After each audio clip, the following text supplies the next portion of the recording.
governors and presidents get more blame for a bad economy than they probably deserve. And they take way more credit for a good economy than they ever deserve. That makes sense to me. All right. The same is true in Texas. We have a great economy, but we have a huge, diverse state, and we're blessed with great natural resources. We had the finds of natural gas fields that created tremendous thousands and thousands of jobs. We had the creation of a wind energy market in 2007, 2009 that created 10,000 jobs, and that's just the tip of the iceberg. I mean, it rippled all across. There are educational jobs in there we don't even count, where we had junior colleges and Texas State Technical College were forming curriculum and things like that. Those are things that happen because we were lucky enough to have the natural resources, okay?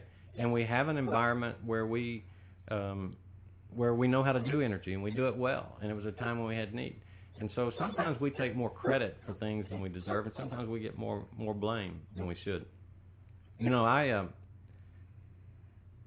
and there's a lot of deception in this world, in politics. There are a lot of people that act like they hate each other, and they really don't. I've never been able to play that game. I just can't. I liked George Bush. I thought he was a pretty good governor. You'd have beer with him, huh? I didn't. No, I don't drink beer, but I didn't. I fell off with him during his presidency because I didn't like some of the decisions he made. Mm-hmm. Yeah, I never felt like he was a bad person. But he is a good person, and I'm sorry if that offends some Democrats. I'm in his book, you know, Charge to Keep. He talks about me and Sam. He loved my young son Sam, and when Sam got hurt, the first call he made from Air Force One was to ICU to check on Sam. Wow. And said, bring me Sam when he gets better. So we did, up before 9/11. Every major educational issue that he ran for president on came through me. Now, I could have dug my heels in, and I could have said, I'm not going to let a Republican governor succeed in Texas. Bob Bullock could have done that. We could have said, hell no, we're not going to let this guy named Bush succeed and run for president someday. We chose to be successful. We chose to move the ball forward in governing. And blame me for that. I don't care. It was the right thing to do. And when we got through, Bush came to my house and planted a tree in my backyard in recognition of our friendship, and that's okay. And then when Rick Perry, who will run against me, he will support Dewhurst, but Rick Perry then called, and he came and planted a tree in my backyard as a signal of our friendship. It's okay. Well, I don't agree with it. The best of us, or the best of the worst. I don't agree with him on a lot of issues, but friendship and persons in this country, in this democracy, should be able to transcend politics. You should be able to do that. Now, I've finished up a kind of a story, funny story. My wife was in New York with some friends visiting one time, and she steps out of ABC Furniture Store, and she hears this familiar voice scream out, "Sherry Sadler, I'm mad at you." And she turns around, and it's Ann Richards. And Ann Richards says, "I am the only Democratic governor that Paul Sadler served with, and I don't have a tree in your backyard." And Sherry said, "Well, please come plant one." And unfortunately, she was diagnosed with cancer, I think, the next week, and all that went away. But Mark, this is what our show is about, is that very thing that Mr. Sadler's talking about is what this show is about. We respect all points of view. We don't differentiate. Yeah, we really want to have the reasonable conversation. We don't want to be the screaming voice out there in the airwaves that just says all Republicans are bad and they're evil. Because that's not the fact. They're my neighbors. They're my friends. What happens to us? I mean, seriously, what happens to us? Does John Boehner have such disdain for President Obama that he has to call him names? Apparently. I don't believe that. I think personally they probably like each other. So why? But for some reason, when you put a camera in front of people and when they get into Washington, we stop speaking to each other. Okay, so and you actually brought it up, and here's we're going where you want to go, Tom, because you brought it up and you were talking about politics in Texas and it kind of was in the more saner days. Where you could get down on the floor and you could argue your point and then go to lunch with the guy. you don't have to personally dislike the guy to have a differing point of view, and I believe that. There are people that disagree with me. There are people on Facebook call me a communist. Now you got to stop calling each other names first. That's right.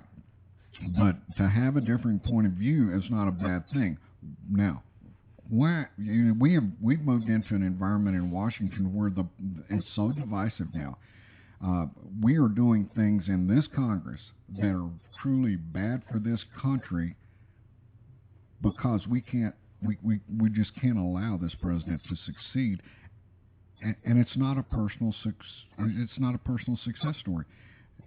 The president, as you pointed out, takes credit for things that maybe he didn't have as much to do with, but is blamed for everything. President Obama is blamed whenever we have a hailstorm.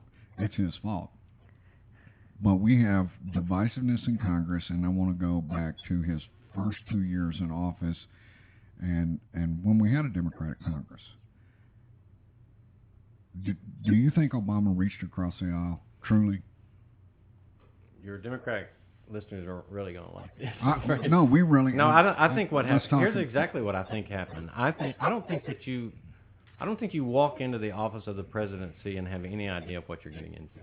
I think that it's a pretty big job. I think there's a certain learning curve, whether it's a month, 2 months, or 6 months, or maybe 4 years. I don't know, but it is a job bigger than most of us can even possibly imagine. And so I don't know of anyone that just walks in there knowing the first day. Boots on the ground president. But place this in context. Now, November, before he gets sworn in January, John McCain suspends his campaign to run to Washington, and Obama's called into Washington because every senator, all hands on deck, because the President of the United States, George W. Bush, has just told us that we're going to have a financial meltdown like we haven't seen since the Great Depression in 7 days. Okay? Spoke the truth. All right. That's what he walked into in January. So if he didn't spend as much time on health care personally as he probably should have right away, I'll forgive him for that. There were some other things kind of going on. Was he too late to the party on health care? Well, I think probably was too late. Okay? I think he let Nancy Pelosi and Henry Reid go too far. And I think that he didn't reach across well enough. I think that's probably a fair criticism. I also think it's a fair criticism that, by and large, the night he was elected, there were members of the Republican Party that said their sole job and purpose in life was to make sure he was never a two-term president. And so there was a lot of blame to go. There's a lot of blame to go along. There are people that say that there was a meeting where that was agreed upon by the Republican Congress. Whether it was or not, it was apparent that it's pretty apparent that that's part of what was going on. But Mr. McConnell said it. Well, but the point is that I don't think even President Obama thinks that he was a perfect president. I don't think that that's ever been the case. Mm-hmm. You know, when George Bush was first elected, he did No Child Left Behind was his first act. And that was a wonderful program in Texas. It wasn't in Texas. We heard a lot about it. It wasn't in Texas. That's a whole different story, and I can tell you a lot about that. By the time that program got to Texas, every child left behind. I was chairman of public education, and the distortion of the two, it's pretty remarkable. We could spend an hour on that. But I've never been a big supporter of No Child Left Behind. It's one of the reasons why. I will just tell you, I was called by the Bush campaign. Joe Albaugh called me after Bush lost New Hampshire and asked me if I would go to South Carolina and Ohio campaign. And I said, look, I've been listening and reading to what you're saying in education, and I don't like it very much. You're about to create the largest federal bureaucracy in education I've ever seen. And if you're asking me to come and help you with educational policy, I'll come do that. If you're asking me to come smile pretty and be a blonde Democrat, forget it. I'm not going to do that. And they said, well, we'll call you later maybe. And they never did. So I have a lot of differences with No Child Left Behind, but the point is that when Bush came to Washington, before 9/11, he went to Ted Kennedy, and they sat down and tried to do something in education. The remarkable thing is that Kennedy's chief of staff called me, right before the bill went up. And his question was one. Bush promises us that he will fund this bill. Can you trust him? And my answer was absolutely. Because everything he's ever done with me, if he said he was going to be there, he was. If he said he was going to support, he did. I've never had him look me in the eye and not follow through. And of course, the biggest disappointment of Ted Kennedy's late career on education was the fact that he didn't believe that Bush ever funded that bill. Okay? So, there was a big difference. I don't know what happened between Texas and Washington, but there was a big difference. And the way they treated each other and the way they acted. We felt it as an unfunded mandate in Texas. Well, okay. We're going to force this conversation. I know. Here we go. We're going to just very briefly. Let me say this. Okay. We were leading the charge in Texas. We weren't alone. Kentucky was there with us, and Lamar Alexander in Tennessee also as well. Moving to an accountability standard to judge our education system. We used to call it the linchpin. We can give more local control to a local school district if we have some measurement to make sure that our kids are learning. And the point of the accountability system originally, Senator Ratliff and I absolutely agree with this, and both of us are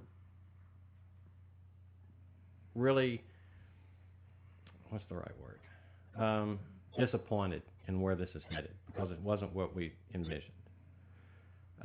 The point of accountability was to let parents and teachers know that a child was at grade level. That was it. That was it.